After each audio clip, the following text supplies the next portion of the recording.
Marga, lampa! Lampa! Napakislot ang 10 taong gulang na si Marga nang marinig ang sigawang iyon ng kanyang mga kaklase. Alam naman niya na hindi titigil ang mga ito sa kakakutya sa kanya.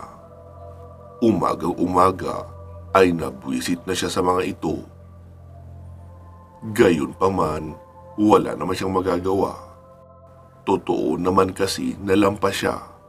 Masakit nga lang kapag harap-harapan ang ipinaparinig sa kanya. Sa halip na patulan ang mga ito, minabuti niyang iwanan ang mga kaklase at pumasok sa kanilang classroom. Ayaw niyang mapansin ang nanay niyang street vendor na kinukutya na naman siya ng mga kaklase. Mabuti na lang at hindi na siya sinundan pa ng mga ito sa loob ng classroom. Vacant time nila ng mga grade 5 pupil dahil nasa meeting ang kanilang mga guro. Iyon nga lang, hindi ito rason para pwede nilang gawin ang lahat ng maisipan nilang gawin. Magbabasa na lang sana siya ng libro kung hindi lang siya nagambala ng sitsit mula sa labas ng bintana sa may side ng likurang bahagi ng kanilang classroom. Walang kahit sinong napapagawi sa lugar na iyon, kaya biglang kinabahan ang paslit nang mapagtantong may tumatawag nga sa kanya. Marga! Marga! Rinig niyang tawag ng kung sino. Napalingon siya sa may bintana. Halos mahulog ang puso ni Marga sa takot nang makita ang aninong iyon na nakadungaw sa kanya na para bang walang gagawing mabuti. Kaya naman, gayon na lang ang pag-atras ni Marga sabay lapit sa may pinto. Nagbabalak siyang tumakbo sakali mang may kung anong nilalang ang gustong sumugod sa kanya mula sa loob. Naku, wag mo akong takutin. Mabuti pa yung mga batang naglalaro sa labas ang saktan nyo. Tutal naman, masasama sila. Palagi nila akong inaaway at inaapi. Aniya, nagkaroon ng tila ba mukha iyong anino dahil nakita niyang nakatitig iyon sa kanya at tumango saka nawala. Ilang sandali pa, nagulat siya nang magkagulo sa labas ng kanilang classroom. Ilang estudyante ang nakita niyang nakahandusay habang nangingisay at nagsisuka ng dugo. Nataranta naman ang mga guro at nagkaroon ng malawakang usapin tungkol sa di umano ay sinasanibang mga bata. Hindi maiwasan ni Marga ang mapangisi. Alam niyang may kinalaman ang anino sa pagkakasakit ng mga mapang-aping kamag-aral. Sila ay natamaan ng kanyang usog dahil siya ay may itim na gilagid na nakakapagbigay ng kapahamakan sa mga taong nais niyang isumpa. Siya ay isang usikan o buyagan na nag-aaral pa lamang na manggawad ng sumpa. Baliwalang tinalikuran lamang niya ang mga ito kahit siya naman talaga ang may kagagawan kung bakit nagkakasakit ang mga kaklase niya. Isinugod sa klinika ang 3 batang nambuli sa kanya pero walang nagawa ang mga nurse hanggang sa ipasundo ang mga magulang ng 3. Iniuwi nila ang kanilang mga anak at dinala sa ospital pero wala namang nagbago sa 3 kaya nagdesisyon sila na sa isang albularyo dalhin na sa kabutihang palad ay nagawa namang putulin ng albularyo ang sumpa sa 3. Pero hindi natukoy kung kanino iyon nagmula o kung anong nilalang ang nagbigay noon. Lumipas ang 8 taon, mas lalo pang nahasa ang kakayahan ni Marga sa paggawad ng sumpa. Ilang taon na rin ang binigyan niya ng karamdaman para lang maisalba ang sarili sa pambubuli ng mga ito. Ngayong 18 anyos na si Marga at naging isang magandang dilag, ay dumami naman ang nagkaroon ng inggit sa kanya sa pinapasukang paaralan. Imbes na pumuri at humanga, mga negatibong bagay ang kanyang naririnig. Kaya naman, nagsimula na naman siya makaramdam ng galit sa mga iyon. Lalo at tahimik lang naman siya sa paaralan at hindi nagpapasikat o nagpapapansin sa kahit kanino. Pero ayaw siyang tigilan ng mga naiinggit sa kanya. Madalas niyang marinig na siya ang pinag-uusapan kapag napapadaan siya sa tapat nila. Kaya naman naisip niyang kailangan na may gawin na talaga siya. Anak, ilang beses ko bang sinasabi sa iyo na mag-iingat ka sa bawat mga katagang sinasabi mo? Huwag kang basta-basta gagawad ng sumpa, lalo na kung hindi mo ito kayang bawiin sa pinagbigyan mo. Mahinahong wika sa kanya ng ina na si Aling Andrea. Naningkit ang mga mata ni Marga sa sinabi ng kanyang nanay. Ano pong gusto niyo gawin ko, inay? Hayaan na lang sila na siraan ako? Ipahiya sa maraming tao?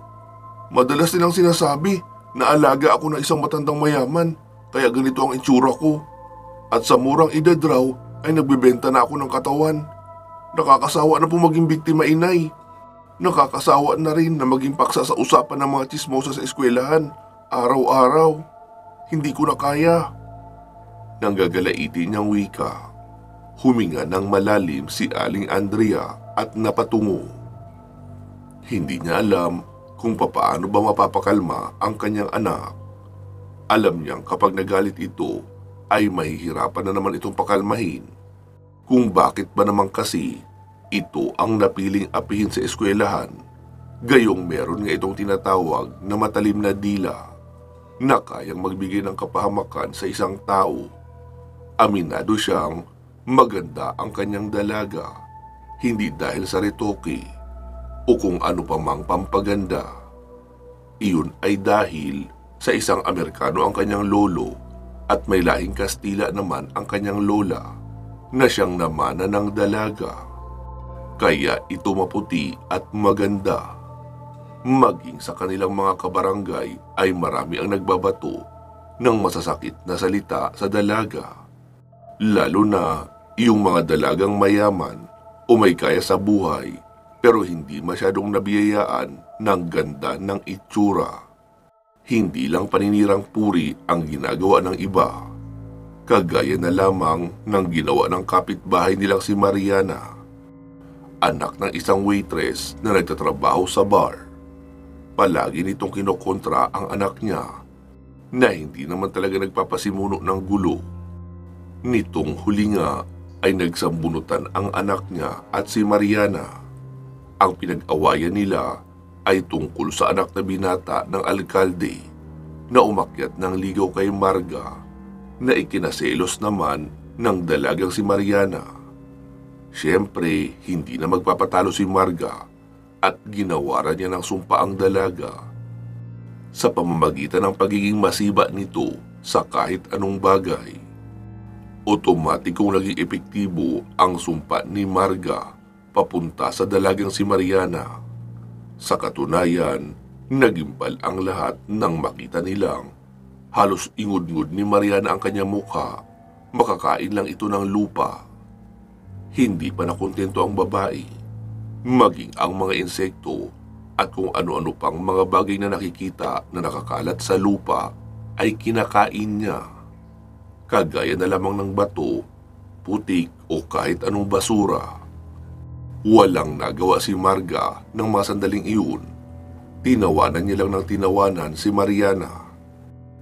Hindi na nagawa ng babaeng humikbi kahit palabis nang nasasaktan ang kanyang bibig.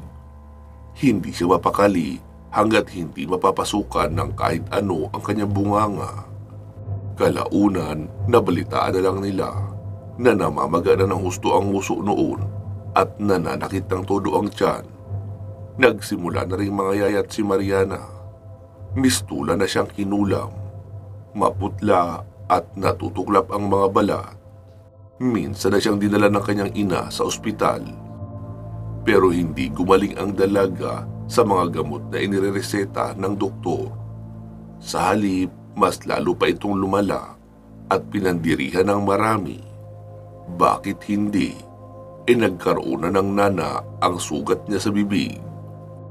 Diyos ko, Yana! Ano bang nangyayari sa iyo? Bakit nagkakaganyan ang katawan mo? Umiiyak na wika ng kanyang ina. Hindi ko po alam, inay. Wika niya pa at napayakap na lamang sa kanyang sarili. Hindi niya na maintindihan kung sa papaanong paraan niya mapapawi ang pagkasindak sa kanyang nararamdaman. Malakas ang kanyang pakiramdam na may kinalaman sa nangyayari sa kanya si Marga. Ang babae lang naman ang naging kaaway niya noong nakaraang mga araw. Dahil sa likas na sananay ni Mariana ang maging palengkera, sinugod dito si Marga sa bahay nila. Wala na siyang pakialam kung may makakita ng ibang tao sa iskandalo. Basta ang mahalaga, magawa niyang saktan ang dalaga bilang ganti sa kanyang dalagang anak. Kaso nga lang, hindi naman naging mainit ang ulo ni Marga nang makaharap niya ito. Sa katunayan, nakangisi ang babae nang makipag-usap sa kanya. At sa totoo lang, mas nakakaalarma ang ganoong klase ng pakikitungo. Kaya naman, ginawa na din ni Aling Dindi ang lahat para mapaintindi lang kay Marga na mali ang ginagawa nito sa kanyang anak. Sana naman, kontrolin mo, Marga, yung bunganga mo. Hindi ka dapat nagpapadala sa matinding bugso ng damdamin. Wala naman kaming ibang hangad, kundi ang magkaayos kayo ni Yana. Mangyak-ngyak niyang wika sa dalaga. Tumabingi ang ngisi ni Marga. Hindi niya nagustuhan ang tabas ng dila ni Aling Dindi. Alam mo, Aling Dindi, hindi mo dapat ipinamumuka sa akin na masama ako. Kasi in the first place, anak mo ang nagpunta dito para awayin ako.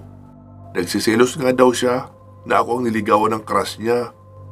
Kaya sana po, kung wala namang magandang patutunguhan ang pag-uusap nating ito, hayaan niyo na ako magpahinga. Wika niya na ikinataas ng kilay ni Aling Dindi. Sa labis nitong inis, sinamaan niya ng tingin ang babae. Aba, bastos ka! Ay, talagang bastos po ako, Aling Dindi, dahil wala rin kayong galang makipag-usap. Matanda pa naman sana kayo. Ang mabuti pa ay kainin mo na ang sarili mong dila nang matahimik na yung pagiging tsismosa mo. Sindak niyang wika na ikinaatras ni Aling Dindi. Bigla nga namang natahimik ang ginang, pero maya-maya ay nagulat ito nang makita ang kanyang sariling ngipin na mukhang inaabot ang kanyang dila. Napasigaw na lamang siya nang kainin nga niya ito at marahas ng inuya. Noon din ay nagkalat ang masaganang dugo sa kanyang mukha. Gusto man niyang magsisigaw ay hindi niya na magawa. Naunahan siya ng takot dahil sa nangyayari. Tumawa naman ang tumawa si Marga na para bang mas natutuwa pa sa nangyayari. Nakaganti na siya kay Mariana. Nagawa niya pa ng paraan ang pagiging tsismosa ng ina nito na si Aling Dindi. Buti nga at dalawa na kayo may sakit ngayon. Hindi na ako mamroblema sa kung paano kayo iiwasan.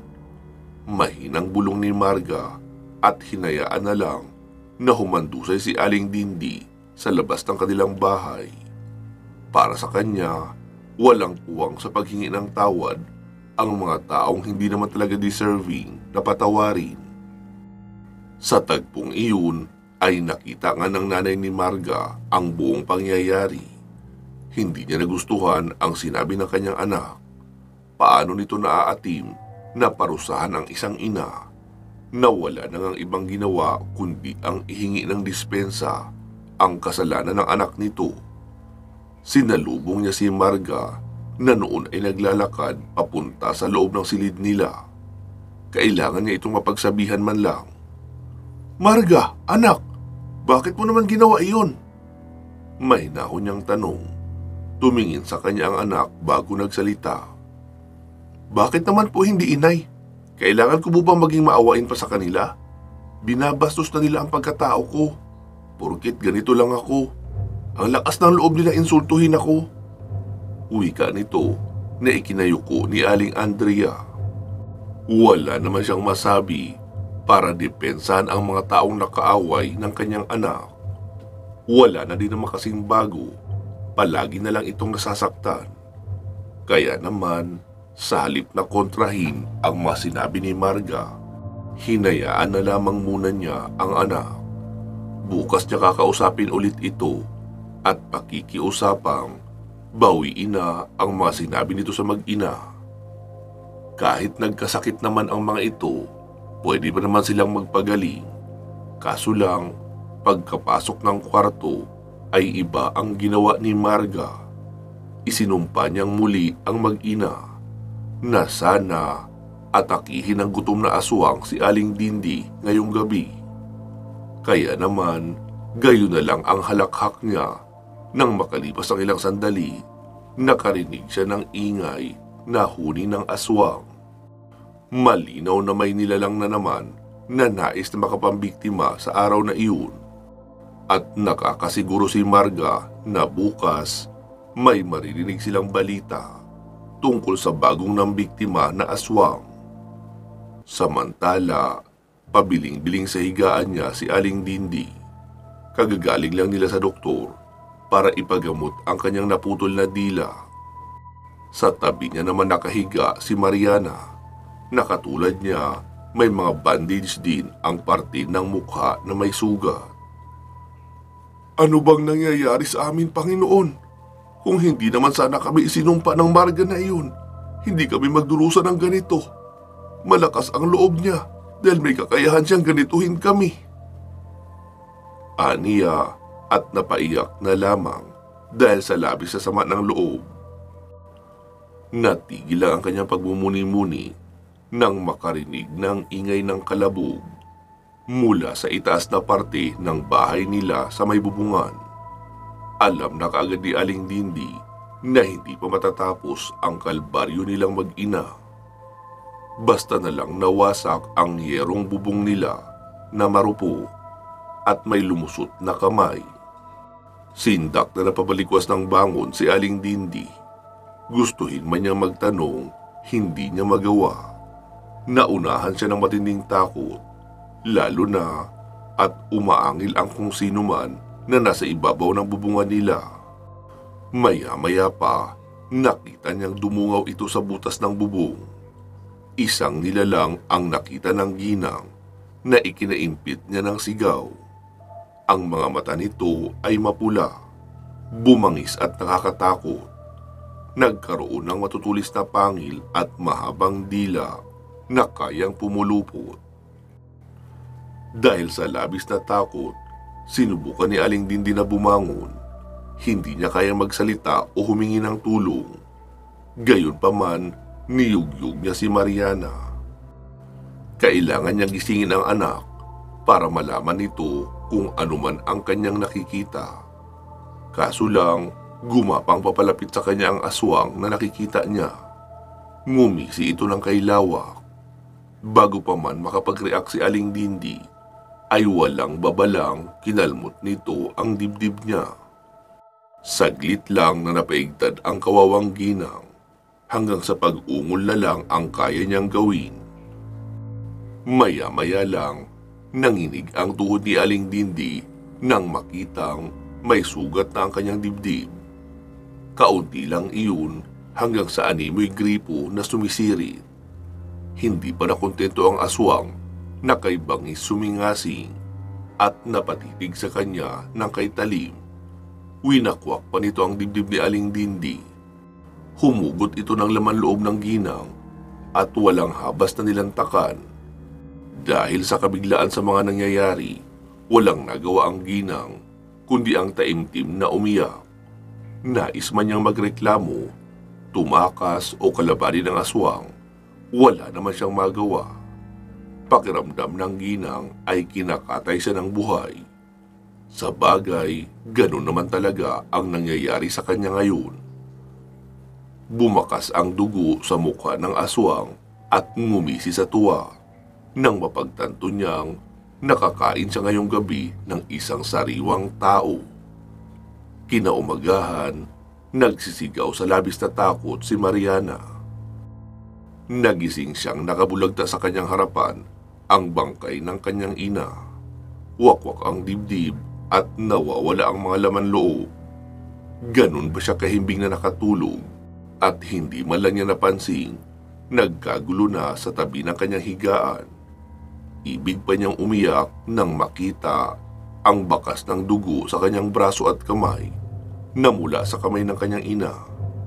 Ibig sabihin, ilang beses siya nitong tinangkang gisingin pero hindi siya nagising. Diyos ko! Inay! Anong nangyari? Tangis niya.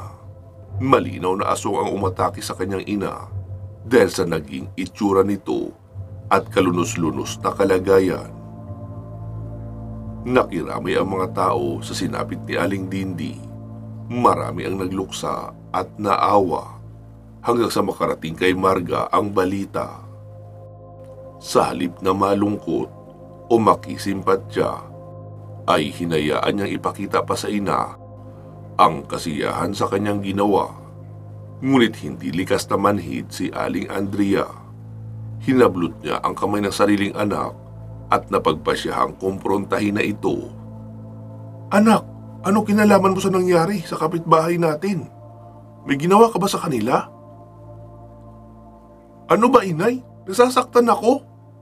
Ano ba, Marga? Sumagot ka kasi. May kinalaman ka ba sa nangyari sa kanila? Pwes, nais kong sabihin sa iyo na napakasama mo na ngayon, anak. Hindi kita pinalaking ganyan para makapanakit ng ibang tao. Mangyak-ngyak pang wika ni Aling Andrea. Sa halip na itanggi, ay inamin pa ni Marga ang kanyang sumpang iginawad kay Aling Dindi. Deserve naman talaga nila na maranasan ang ganun, inay, para mawala na ang yabang niyang si Yana. Baka nakakalimutan mo po, inay, kung papaano nila tayo siniraan noon at sinasabing nagpapabayad ka raw sa kung kani-kaninong lalaki para magawa mo akong mapakain at mapag-aral. Kaya palagi kang umaalis. Tapos ngayon, sila na ang ipinagtatanggol mo. Hindi ako papayag. Nasiraan na lang nila ang pagkatao natin na wala namang katotohanan. Hindi pwedeng habang buhay na lang tayong api, inay. Gumising naman po kayo sa katotohanan. Hindi lahat ng bagay pwedeng isumbong sa pulis para ipagtanggol tayo. Minsan, kailangan tayo na ang kumilos para ipagtanggol ang sarili natin. Dahil kung hindi, magiging basura na lang ang tingin ng lahat ng tao sa atin dahil sa kagagawa nila ng hindi naman totoong kwento laban sa atin. Mahabang litaniya pa ni Marga sa kanyang ina. Walang nagawa si Aling Andrea sa sinabi ng anak. Kung tutusin, malaki ang kasalanan niya kung bakit naging ganoon ang kanyang anak. Lingid sa kaalaman ng marami, dati siyang mangkukulam. Napakarami niyang kayang gawin. Manakit ng tao, manggayuma at magbigay ng karamdaman. Pero lahat ng mga bagay na ginawa niya para lang sana magkapera ay may kapalit pala. Nang ipagbuntis niya ang anak na si Marga, ay napakarami niyang pagsubok na pinagdaanan. Dahilan para ilang beses na ding muntikang mapahamak si Marga. Kaya naman para maiwasan iyon, ginawa niya ang lahat ng kanyang nalalaman para mapanatili ang sanggol na matibay at nakakapit sa kanyang sinapupunan. Nagsagawa siya ng orasyon para mabuhay ang kanyang anak sa sinapupunan. Maayos niya itong nailuwal, pero sa mismong araw na ipinanganak niya ito, ay doon din namatay ang kanyang asawa dahil sa disgrasya. Alam niyang hindi iyon basta simpleng disgrasya lamang, kundi paniningil ng kadiliman dahil sa paghiling niya ng buhay para sa kanyang anak. Kaya ang kanyang asawa ang naging kapalit doon. Nalungkot man siya sa biglaang pagpanaw ng asawa, ay naging pantanggal lungkot niya naman ang kanyang sanggol. Pero hindi niya inaasahan na kapag lumaki ito, ay magkakaroon ng kakayahan na makapagbigay ng karamdaman sa ibang tao. Hindi nga niya makalimutan ang trahedyang nangyari noon sa kanyang anak na nasa grade 5 pa lamang. tungkol sa paggawad dito ng sumpa sa mga buling estudyante sa school na ginambala daw di umano ng mga elemento. Ang sabi ni Marga, siya daw talaga ang kailangan ng elemento. Kaso hindi niya magawang iwaksi sa isipan ang galit na nararamdaman para sa mga kaklase niya na palagi na lang siyang inaasar. Kaya naman, dahil may itim siyang gilagid at isa siyang makapangyarihang buyagan, nagawa niyang utusan ang elemento na gambalain ang kabataan sa halip na siya. Nagkagulo ang eskwelahan at maraming estudyante ang nadamay. Ilan pa nga sa mga ito ay hindi kinaya ang karamdaman at kaagad na namatay. Mula noon, pinagbawalan na niya si Marga na makipag-ugnayan sa mga kaibigan nito. Sa katunayan, bantay sarado na ito ni Aling Andrea. Maiwasan lang ang pagsasalita nito ng hindi maganda sa ibang tao. Kaya ngayong naulit na naman ang ginawa nito, marahil kailangan na naman niya mag-isip ng ibang paraan para mapigilan ni Marga ang paggawa ng sumpa. Para sa ganoon ay hindi na siya magkaroon pa ng kasalanan sa iba. Siguro, panahon na para gawan ko ng pabor ang aking anak. May mga koneksyon ako sa pangungulam. Kaya kong ikontra ang mga sumpa niya. Kaya gagawa na lang ako ng pangontra laban sa kakayahan niya. Wika pa ni Aling Andrea sa sarili. Nang gabing iyon, sa kalaliman ng pagtulog ni Marga, nagpunta si Aling Andrea sa lihim niyang taguan sa gitna ng kagubatan. Walang ibang nakakaalam sa lugar na iyon kundi tanging siya lamang. Pumasok siya sa lagusan na natatakpan ng mayayabong na baging at dahon na nagsisilbing kurtina. Pagkalampas niya roon, tumambad sa kanyang harapan ang isang malapad na lamesa kung saan niya ginagawa ang mga bagay na may kinalaman sa kadiliman. Hindi na siya nag-aksaya pa ng panahon. Inilahad na niya ang kanyang itim na libro at mabilis ang isinagaw ang orasyon na makakapagpigil sa kanyang anak para makapagbigay ito ng sumpa. Kinaumagahan, maagang nagising si Marga. Kailangan niyang pumunta sa eskwela. Pagkatapos ng kanyang klase, ay susunduin daw siya ni Albert, ang kanyang manliligaw na naging dahilan ng pang-aaway sa kanya ni Yana. May sorpresa daw ang lalaki para sa kanya, kaya nasasabik na tuloy siyang sagutin ito. Matagal-tagal na rin naman na nanliligaw sa kanya ang binata. Panahon na para tapusin ang paghihirap nito. Bakit pa siya magpapakipot? Gusto niya naman ang lalaki. Naabutan niya ang kanyang nanay sa kusina na naghahain na ng kanilang agahan. Mukhang masaya ang gising nito dahil nakangiti sa kanya ang ina. Magandang umaga po, inay. Wika niya na sinagot naman ni Aling Andrea. Mukhang masaya ka po ngayon, inay ah. Untag niya rito. Tumango si Aling Andrea. Oo anak, masaya ako. Sige na, kumain ka na. Sabay na tayo. At ako ay pupunta naman sa pwesto ko. Tsaka, may ibibigay ako sa iyo mamaya pagka break time mo. Wika ng ginang. Tumango na lamang si Marga. Minsan lang niyang makitang masaya ang ina, kaya hindi niya na ito kailangan hadlangan pa. Siya din naman ay masaya, at kahit papaano, nakaramdam din ng pagsisisi noong mga panahong nakakapagbitiw siya ng sumpa sa kanyang kapwa. Mahal na mahal po kita, inay. Biglang wika niya na ikinagulat ng kanyang ina. Alam niyang nabigla ito, lalo na at hindi niya palagi binabanggit ang salitang iyon. Masaya lang talaga siya dahil magkikita din sila ni Albert. Sana lang maging maayos ang lahat mamaya. Pagdating sa eskwelahan, bulungan at nagtinginan kaagad sa kanya ang mga estudyante para bang kaysa sama ng mga sinasabi nito laban sa kanya. Hindi na siya magtataka, kamamatay lang ng nanay ni Yana. At alam niyang hanggang ngayon ay on medication pa din ang nasabing dalaga. Ayan na ang babaeng mangkukulam oh. Nako, huwag kayo makalapit-lapit sa babaeng iyan. Baka saktan niya kayo. Wika ni Glenda, ang kanilang queen bee ng school. Sabay-sabay namang nagtawanan ang mga alipores nito na mukhang hipon. Huminga siya ng malalim. Ayaw niyang dumanak na naman ang dugo, kaya hanggat maaari, iniiwasan niya ang kanyang mga kaklase. Hindi muna siya magsasalita. Nagklase sila buong umaga na hindi niya pinapansin ang mga patutsada ng kanyang mga kaklase. Kahit ilang beses pa siyang paringgan ng mga ito, ay wala siyang pakialam.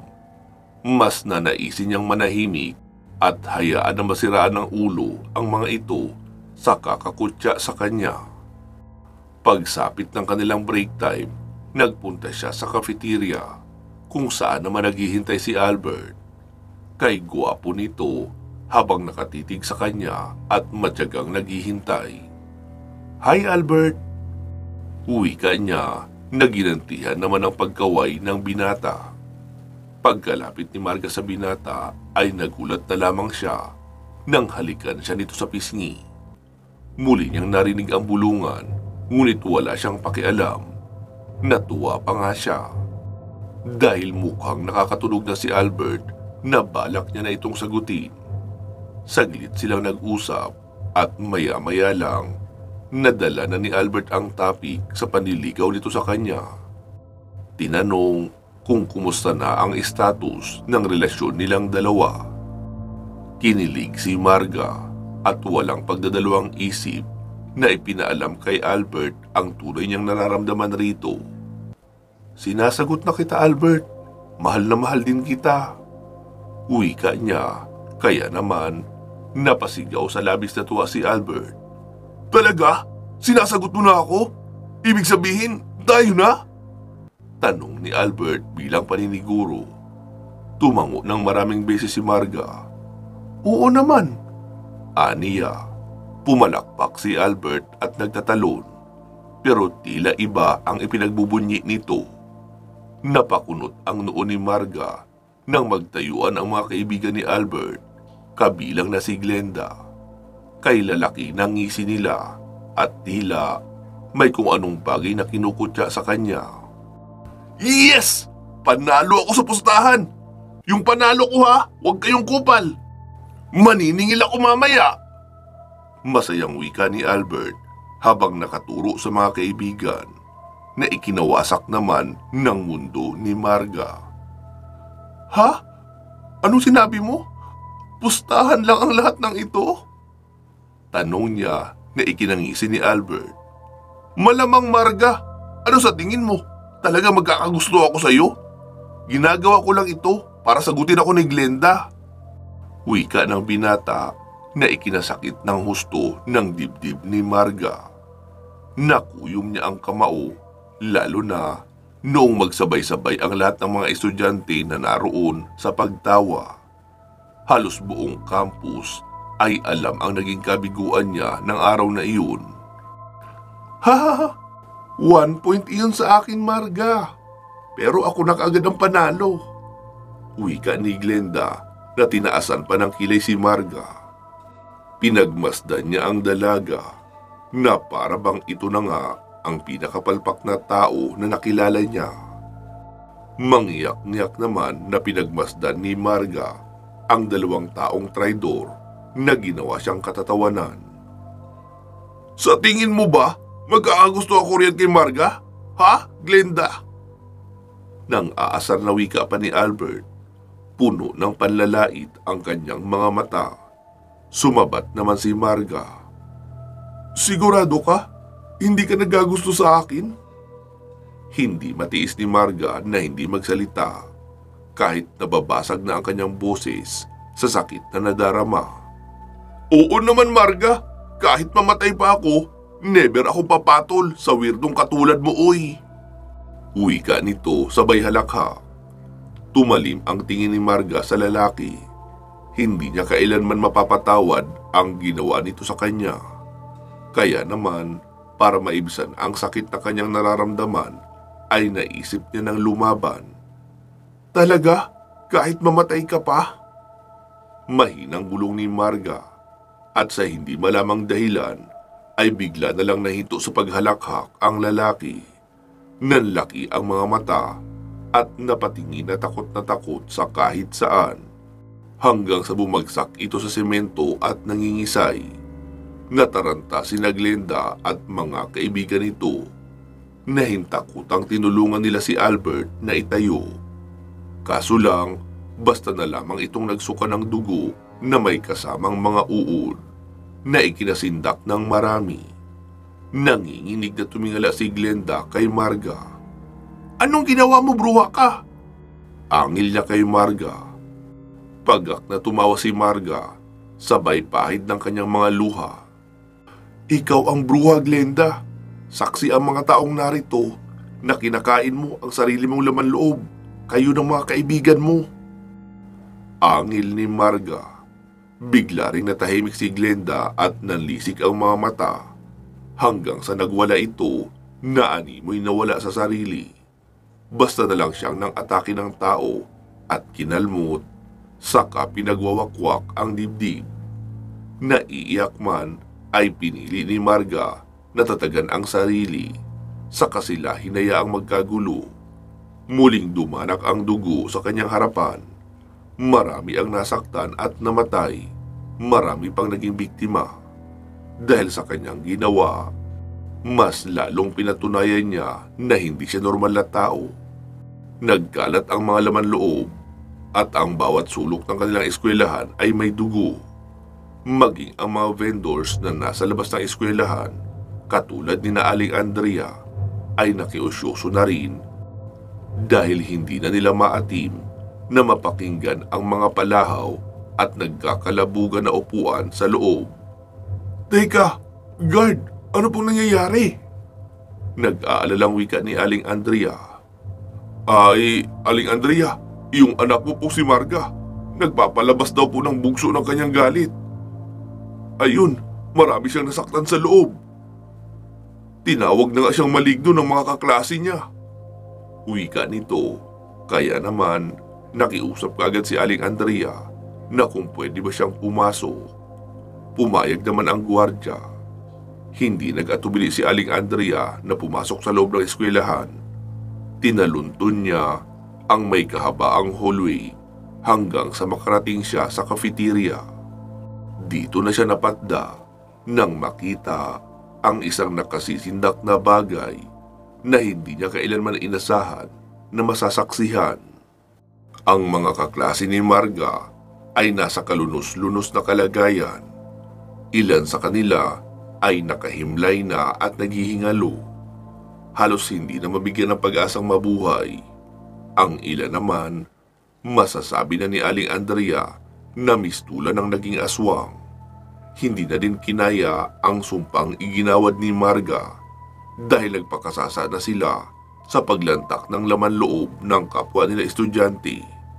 Si Marga naman ay tumatawa lang sa isang sulok, minsan ay iiyak, at ang masaklap pa ay nahawa na siya kina Glenda. Nakikikain na din siya ng mga sariwang laman loob at iniinom niya na rin ang mga nagkalat na dugo. Natatarantang tumakbo si Aling Andrea para pigilan ang kanyang anak. Niyakap niya ito pero pumalahaw lamang si Marga. Nararamdaman niya ang matinding galit ng dalaga. Tila ba wala nang makakapigil rito sa labis na galit. Anak, pakiusap, tama na!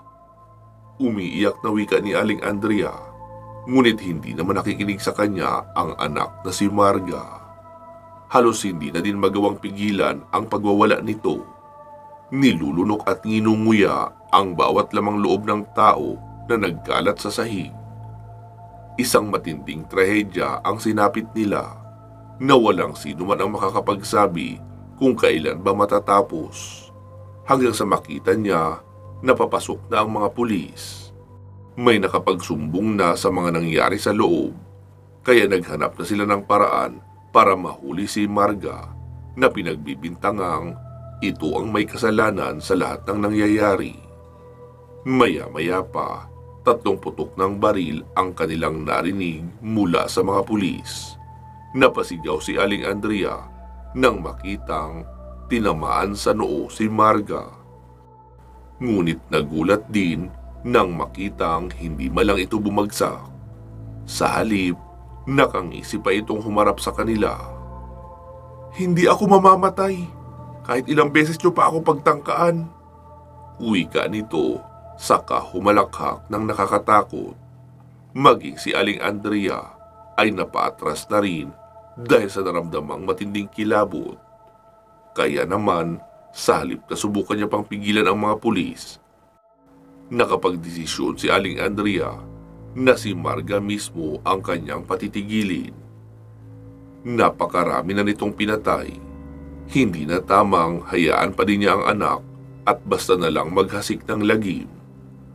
"Patawarin mo ako, anak, pero mukhang tayo na ang magkakaharap ngayon. Kagaya nga ng inaasahan ko, sinalo ka na ng masamang elemento para makuha nila ang kaluluwa mo at inaasahan nilang marami ka pang mapapatay. Pero hindi ko mapapayagan ito. Kailangan ako lang ang pakinggan mo. Kahit ako pa ang pumatay sa iyo, tatanggapin ko ang sakit. Mailayo ka lang sa masasamang elemento." Umiiyak na wika ng ginang sa gitna ng malawak na kafeterya. Dumi pa ang kamay ni Aling Andrea. Umusal siya ng mga kataga na alam niyang siya lamang ang nakakaintindi.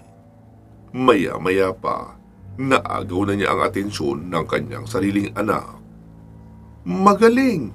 At gumawa ka talaga ng pangontra laban sa akin, inay?"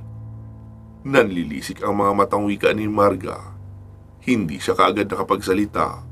Naunahan siya ng kaba. Lalo at habang naglalagablab ang puot at galit ni Marga, ay nagbabago na ng paunti-unti ang anyo nito hanggang sa tinubuan na ng mga varicose veins ang kanyang mukha. Literal na naging halimaw na ito sa kanyang paningin. "Ano, inay? Magagawa mo na akong saktan para lang ipaglaban ang mga hayop na iyan?" Sigaw nito, saka inasikan ang sariling ina.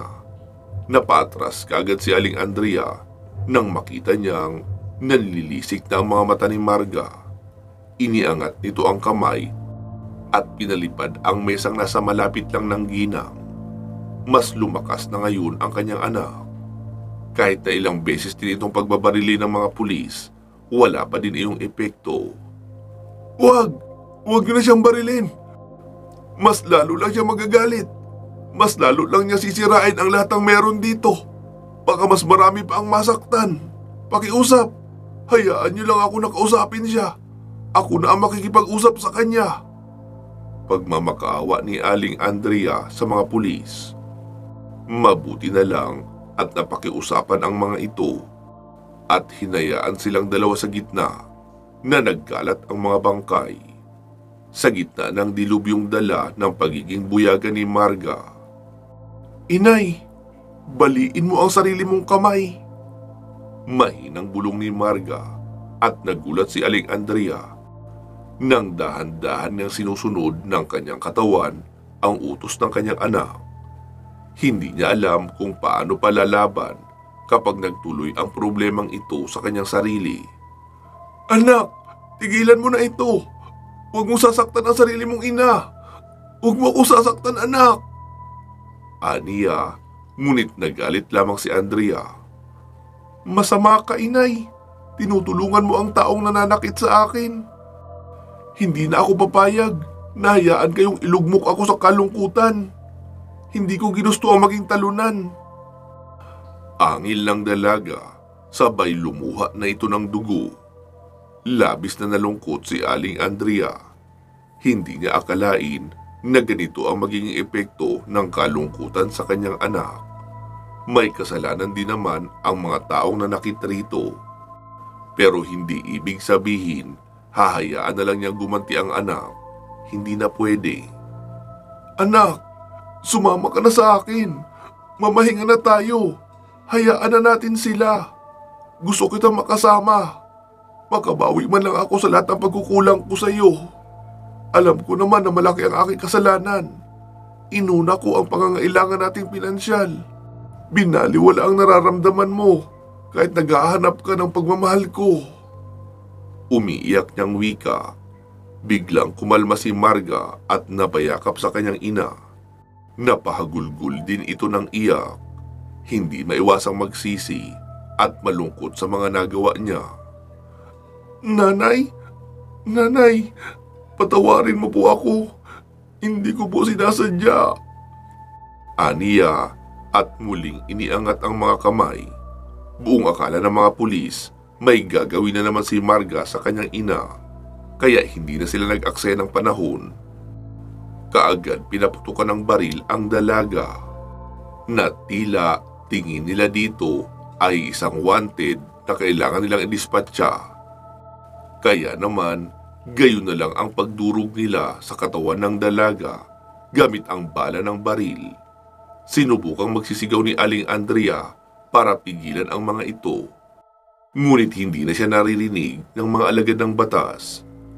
Sa halip, umusal lang salitang proteksyon si Marga para sa ginang upang hindi siya tabla ng bala. Lahat ng bala na dapat ay bubutas sa katawan ng kanyang ina ay sa kanyang katawan babagsak at gayon nga ang nangyari. Bumagsak si Marga na durog ang katawan sa dami ng tama ng bala. Nais man na pumalaho ng ginang ay wala na siyang magagawa. Pumanaw kaagad si Marga. Dahil sa mga nangyari, pinili ni Aling Andrea na mag-move on at magpakalayo-layo sa lugar kung saan walang nakakakilala sa kanya. Masakit man sa kanya ang mga nangyari, kailangan niya itong tanggapin. At least, namamahinga na si Marga. Malayo na sa pang-aapi ng malupit na mundo. At sa mga nalalabing taon ng kanyang buhay, ay tinalikuran na ni Aling Andrea lahat ng kanyang nalalaman tungkol sa itim na karunungan. Lahat ng kanyang mga aklat at kagamitan tungkol roon ay kanyang sinunog bago niya tuluyang nilisan ang lugar. Wakas. Maraming salamat po sa inyong pakikinig. Mag-iingat po kayo palagi at hanggang sa muli.